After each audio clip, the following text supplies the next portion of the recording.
Good afternoon, everyone. Self-education here. So today we're going to talk about something I think is really important, which is if you want to be wealthy, you have to drive a beater with a heater.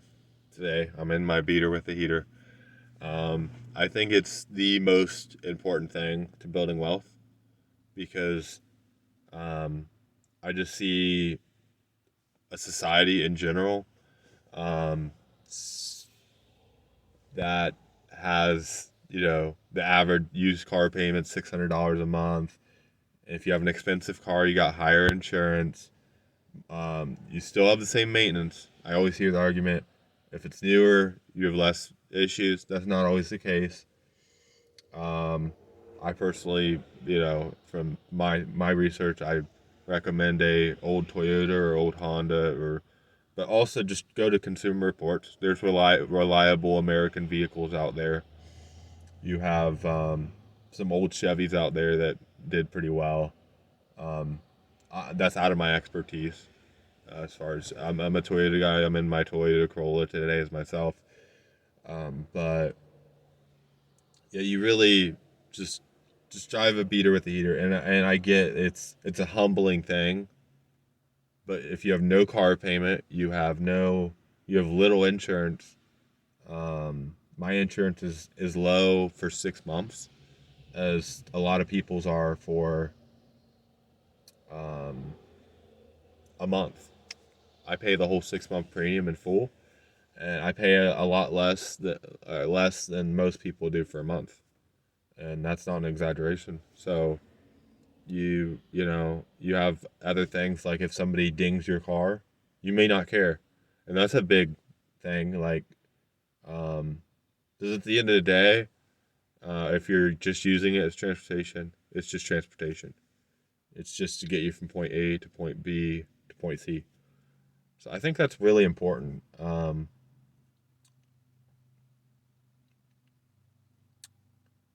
I think when you're looking for a car, it's important to get it checked out by a trusted mechanic if that's out of your expertise.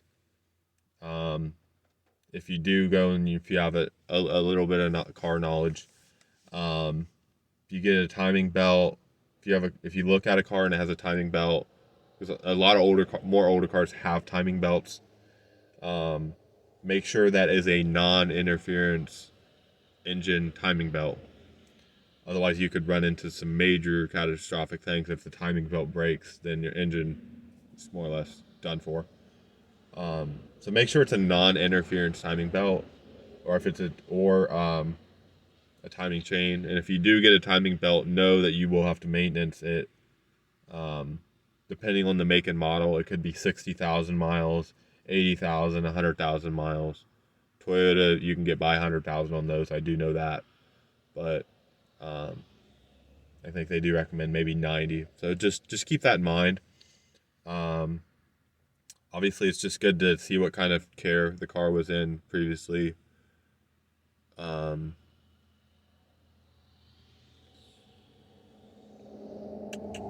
Check the oil, check the fluids. See what kind of maintenance and what kind of.